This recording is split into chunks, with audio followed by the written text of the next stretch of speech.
Welcome to a very special presentation of townhall.com. My name is Guy Benson, the political editor, and we are delighted to be joined by Congressman Paul Ryan, a Republican of Wisconsin and the chairman of the House Budget Committee. Congressman, thanks for being here. Nice having you, Guy. Well, we have much to discuss. It's been a very busy week or so here in Washington.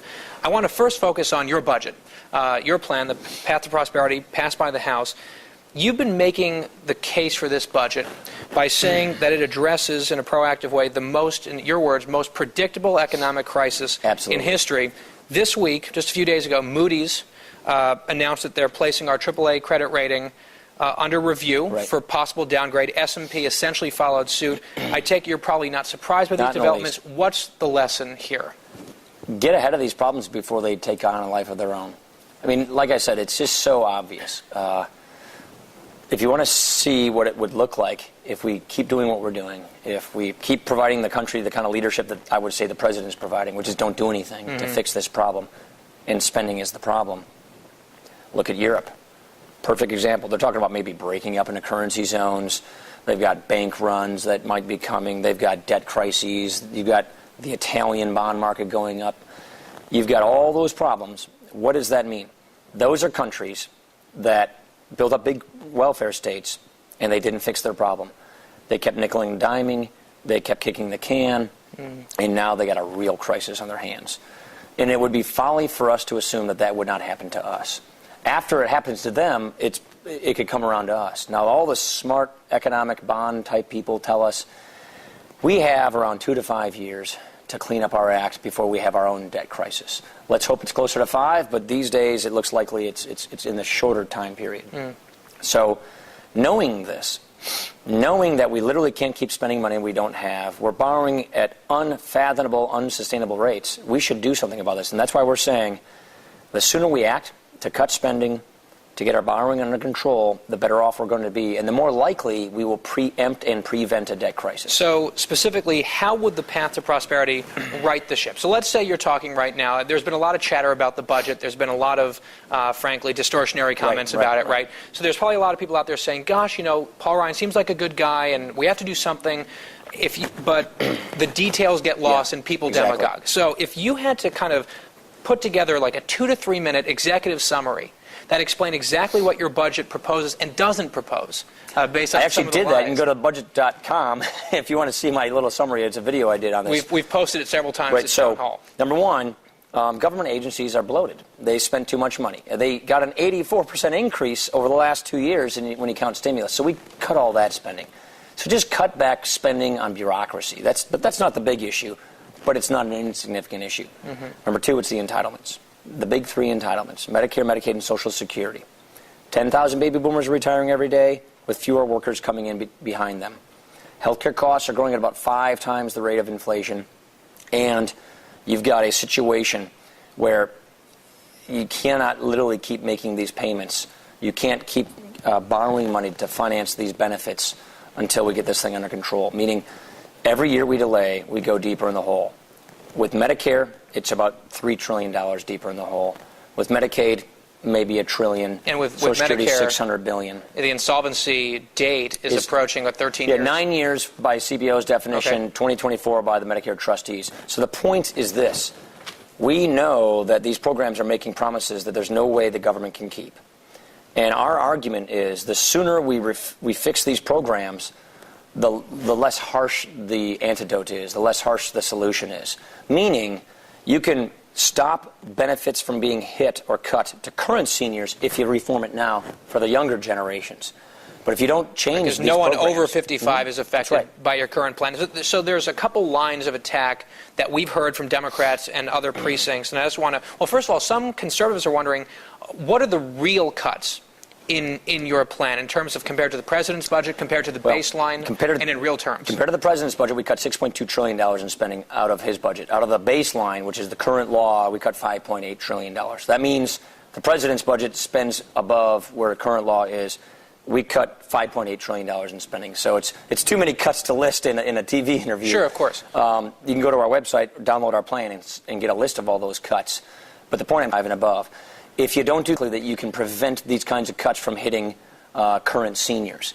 And the kind of system we're talking about for, say, Medicare no changes 55 and above, a system for younger people when they become Medicare eligible that works like the one I have as a congressman, or like the system that the Clinton Commission in the 90s recommended. Premium support. Premium support. Premium support is, you have a list of plans to choose from, just like the prescription drug benefit. You pick your plan, Medicare subsidizes it. So this is Part D. Part D. And now, a lot of conservatives, Medicare Part D's dirty words there. Sure. But you use that as an example of why you think the cost containment that is embedded in your plan will actually work. Explain that a little bit more. Yeah, so I don't think it's a dirty word on the way. The existence of Part D is a dirty word, but the way Part D works is not a dirty word, because the way Part D works is it's private plans competing against each other for a senior's business. So if you're on Medicare, my mom, for example, my mom gets to choose among private drug plans that she buys through Medicare. And that act of choice and competition has succeeded in bringing down costs 41% below what we ever thought they would be.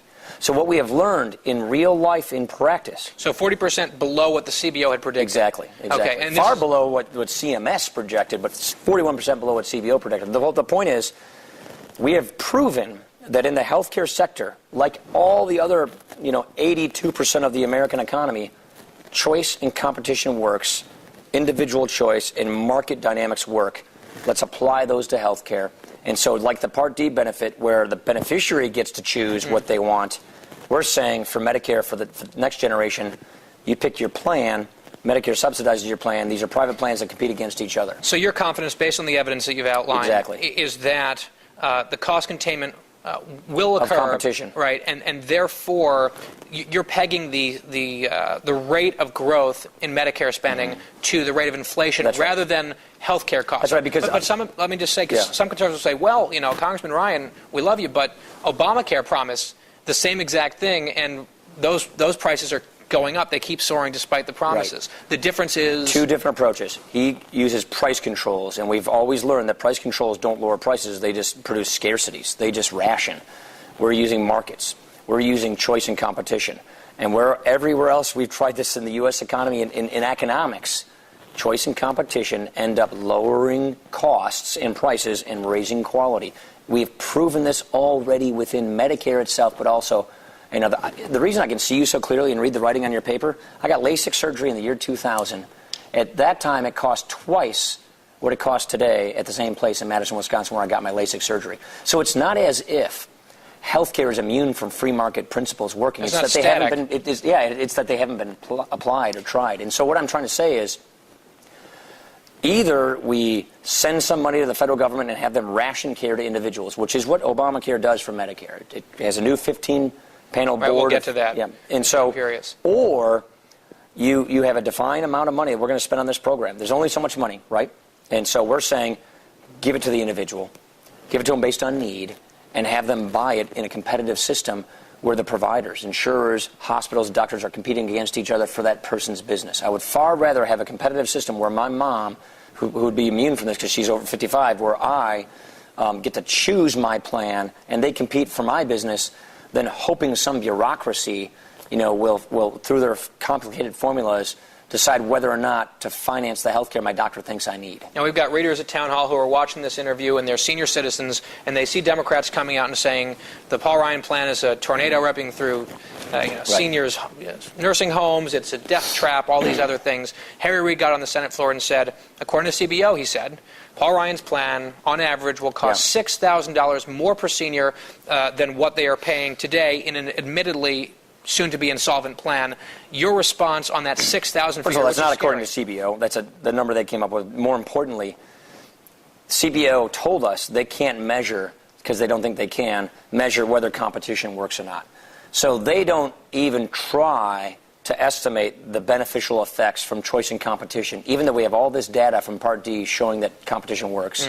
Third point is CBO is measuring this plan against the Medicare promise. Well, the Medicare promise is $37 trillion shy of being able to fulfill its promise. So we're comparing a Medicare reform plan against what is a fiscal fantasy, against a future of Medicare that Medicare's trustees themselves tell us won't exist. So it's really an apples to orange comparison. But the fourth point is that analysis fails to take into consideration the fact that we provide $7,800 on top of the premium support for a low-income person to cover all of their out-of-pocket costs. They just didn't score that. Just didn't score it. They just didn't score it. So will a wealthier person who has a means-tested premium support pay more out-of-pocket? Yes, they will. I think Democrats would like that, right? I would think so. They're always screaming about shared sacrifice in the rich. Now, you mentioned the president a couple times and talked about his leadership and kind of lack thereof, perhaps. He has been giving a lot of press conferences recently on the debt ceiling stuff. His most recent press conference, he said this about Medicare, which is the big flashpoint. And I think a lot of it was, the press conference was frustrating for conservatives, but this paragraph was really interesting. Quote from the president: "If you look at the numbers, Medicare in particular will run out of money, and we will not be able to sustain that program no matter how much taxes go up. I mean, it's not an option for us to sit by and do nothing. We have an obligation to make sure that we make those changes that are required to make it sustainable over the long term." Kind of a striking admission. I was amazed at that because this is what we've been saying all along. Right. This is what the president's trustees for Medicare and actuaries and Congressional Budget Office have been telling us. So every now and then he'll actually say something like this, where he states the obvious and repeats what the facts are. He says, so we are required to make the decisions to make it sustainable. What are the, because on the debt ceiling, but he's not doing on the budget, we don't know what his actual plans are. All we know is this IPAB panel. How does that work? The only plan that we know the president supports based on his, well, he had a budget in February, then he ditched it. Then he made the speech in April. Right. You were sitting in the front row. He lied about your plan, frankly. And then he talked about IPAB being this. In that speech. Right. So what I surmise from this admission that Medicare has a big problem, and in that speech he said, I want the IPAB to double its cutting targets to Medicare. So right now we have a situation where IPAB is supposed to take a look at what they call excess cost. They're capping Medicare spending. And the IPAB, the Independent Payment Advisory Board, next year it is assembled. It is 15 people that the president appoints to this board. This board then... Unelected, obviously. Unelected. There's political presidential appointees. This board is in charge of hitting spending cut targets to Medicare. In that speech, the president said double the cuts. And they are supposed to come up with a system of putting price controls and funding limitations on Medicare's services. And if Congress doesn't like it, Congress has to replace those cuts somewhere else. Otherwise, they go into law. And so what this is designed almost to do... automatically. That's in Obamacare. It happens. So what it's designed to do is take the responsibility away from Congress, the elected representatives of the people, give the power to this unelected board of bureaucrats, and have them, on a year-to-year basis, put price controls on Medicare so that they can cut this spending to make it more solvent. But what this will end up doing, they will so deeply underpay Medicare providers of services for Medicare benefits that the providers will just stop offering the benefits. I don't know what you call that, but that really is rationing. By not paying for a service that a person needs in Medicare, that means the person who's supposed to do the service won't give you the service. And that is what this board is designed to do. The lesson we got out of the 1997 Medicare agreement was that price controls don't work. Price controls produce scarcities, and they just won't offer the services. What the Democrats got out of that lesson was take this away from politicians, away from Congress, and just have unelected bureaucrats make these decisions. And that is going to produce scarcities. No, they have that in Britain, the NICE board, That's for exactly example. what this does. That's exactly what this is. Now, another thing that's interesting when we're talking about failures of leadership, over on the other side of Capitol Hill, it's been over 800 days since the Democrat-controlled Senate has even offered a budget. They just haven't even tried. Harry Reid said it'd be foolish for them to even to make an attempt. There are reports out there, the Washington Post and elsewhere, suggesting that there's an outline somewhere. In Kent Conrad's drawer that would raise taxes by $2 trillion, cut the military by almost $1 trillion. And this gets back to a lot of the debt negotiations now. Your plan does not cut taxes, or does not raise taxes, rather. Theirs does by $2 trillion. Democrats say not raising any taxes at all is unrealistic, to which you say what? Well, we've proven that that's not the case. We have proven that you can pay off the national debt. We have proven you can make Medicare solvent, Medicaid solvent without raising taxes. We have proven this with an actual budget. An actual budget using CBO numbers that shows you do not have to go back to the American taxpayer for more money. You can tame the size and scope of government and fix this problem that way. That Ken Conrad outline, by the way, it's a speech he gave claiming that there's an outline of which we have not seen. They like these speeches as plans, don't they? And the CBO, we've asked, they can't score speeches. They've already told us this. So Doug Elmendorf, right. that was a good question. They can't score speeches. So, but we believe, knowing the way the baselines and all the stuff works, that $2 trillion tax increase is really about a $2.8 trillion tax increase. Right, because they're not counting the... They're not counting the taxes They assume that are coming. the Bush cuts will go away, then $2 trillion more. Good times. Last question on the path to prosperity before we get into a little bit of the debt ceiling stuff. So I'm sitting here saying, okay, it passed the House.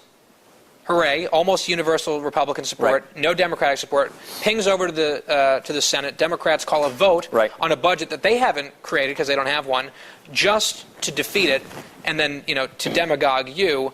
Your budget gets 40 more votes than the president's budget in the Senate, so it's 40, I was very happy about 40 that, to nothing is the good way to look at it. The bad way to look at it is it was defeated, and 7 Republicans or 6 Republicans voted against it.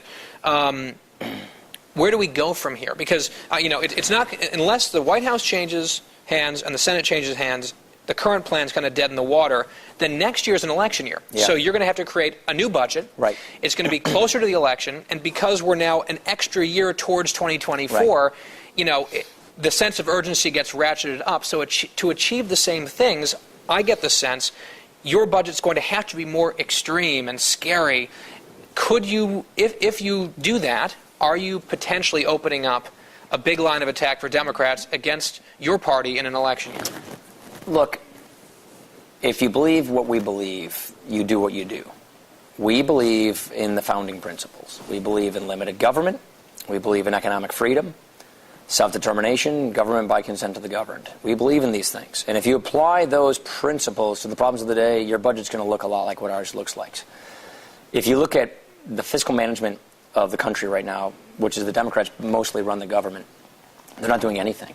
They just want to raise more taxes, which will clearly slow down the economy, and the economy is already pathetic. They really don't want to cut spending. I mean, I'm serious. I'm watching these debt talks. They don't want to cut spending. They really believe the government's not big enough.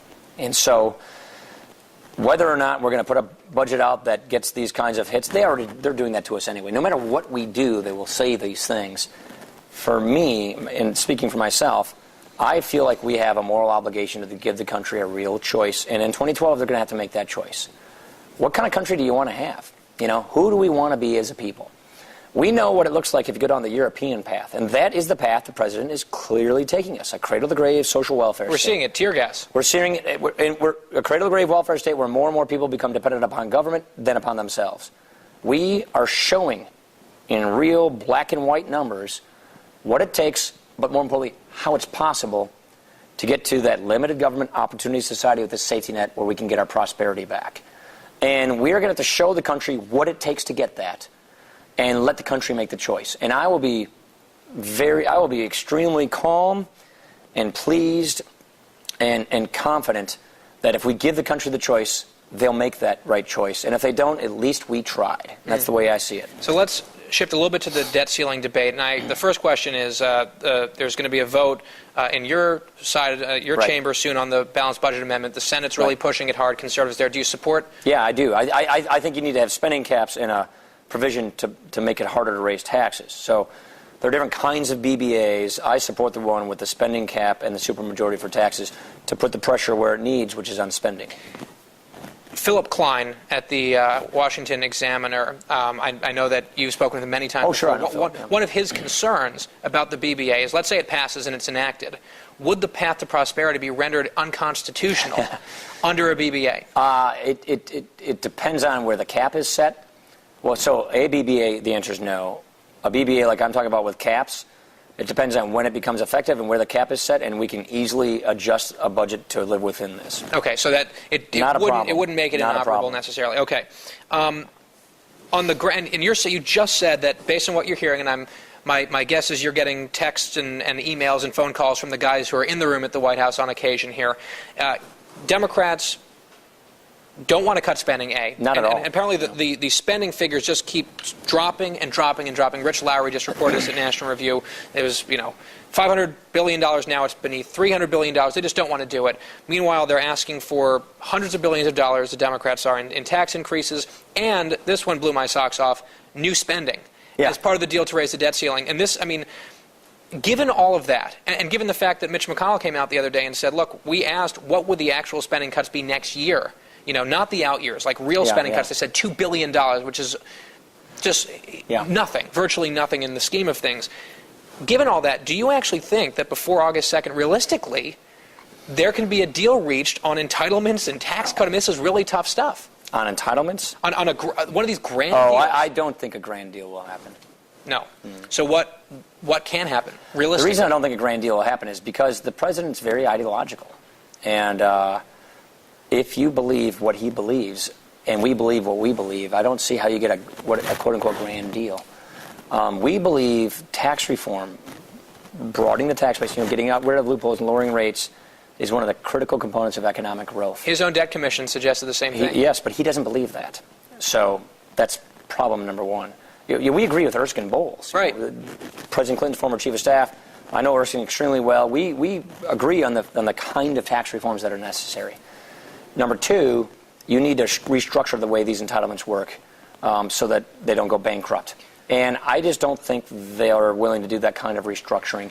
So what I think you'll see is a package that's much less grand than that. And the question is how much time will it buy us determines how many spending cuts they're willing to take. Right, and if it reaches an impasse, we have the president walking out of meetings and Harry Reid and Chuck Schumer saying that Eric Cantor ought to be thrown out of the room. I mean, it really is grinding to a pretty pathetic halt here. If things continue down this path, and we're getting closer and closer to the deadline, and there's a real chance that the national credit rating gets downgraded and some really tough This choices. is serious stuff. Right, Yeah, really, it's really. serious, And I know Republicans and Democrats don't want this to happen. Mitch McConnell, Senator Mitch McConnell, came out with a backstop contingency plan. Right. It's gotten a lot of criticism and some support on the right. You've had a chance to look at it.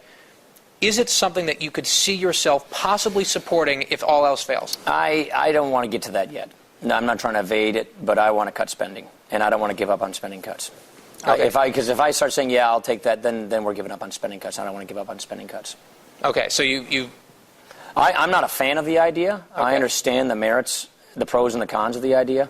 It has a fairly cool reception around here, but I want to get as much spending cuts as I can. Look, we're not going to get all the spending cuts from this president that we want, but I want to get some spending cuts. Because the reason why is I want to buy ourselves some time in the credit markets. If we show the credit markets that our government can't cut spending anywhere, then we're encouraging a debt crisis to come sooner. Remember, we said this is the most predictable economic crisis? Right. Europe is in the throes of it right now. We know it's going to come around to us. The best thing we can do to buy ourselves time is to cut spending. So I want to cut spending to buy ourselves time. Will we fix all our country's fiscal problems with this president? No. It's pretty clear to me we won't.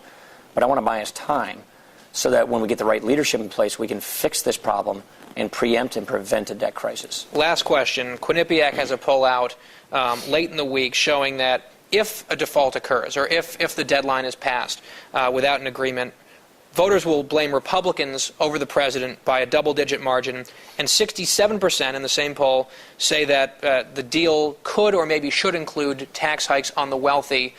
I read that poll. My heart sank a little bit. Are Republicans fighting just an impossible uphill battle? And is the president, at the end of the day, really holding all the cards? Because Republicans have said from day one, we don't want the default to happen. So they're not going to shoot Yeah, the no, hostage. that's a very accurate observation, I think, which is we're not interested in playing with default because what default would mean is our interest rates go up. And then that costs the government so much money, and then we are that much farther behind on Makes the our problem a spending. lot It makes the worse. problem a lot worse. I mean, materially worse. So obviously, and I just said that, but it is the fact, and it is truth. The president is clearly going to play class warfare. I mean, look, we were never talking about corporate jet tax policy. That was never a piece of conversation, an object of discussion in these talks, until the president had a press conference where he mentioned it 6 times. This is tax policy that he put in his stimulus bill and passed, and now is trying to use this corporate jet tax, which is a tiny, tiny piece. The White House won't even say how much revenue. Yeah, it's like maybe like $300 million we've heard. We don't even know. The point is it's fundamentally unserious, and it's fundamentally political, and it's class warfare. Class warfare, I will concede, can make for pretty good politics. The problem is it pits Americans against each other. It puts in place a culture of envy, and it's really bad economics. It does not give you good economic policy to grow jobs. 54% of American workers get their jobs from what we call pass-through entities, subchapter S corporations, partnerships, meaning successful small businesses that file their taxes as individuals. You raise those taxes on individuals, which right now in 2013 they have a huge tax increase coming. These small businesses aren't going to hire people. These small businesses right now have a massive tax increase already coming in law in 2013, and now the president is saying he wants to raise it even farther. How are we going to get jobs from the people who hire workers if the president is telling them, not only are you going to have more higher taxes for sure in 2013, I want to make it even worse? How do you grow the economy doing that? But that's what he's doing. But it does get him a nice political rhetoric. It does get him the ability to go to the TV cameras at a press conference and say, you know, to bash the wealthy and bash the successful. The problem is what he's doing is he's bashing job creation. Congressman, thanks for all that you do. Thanks for stopping by. Sure. And thank you all for watching.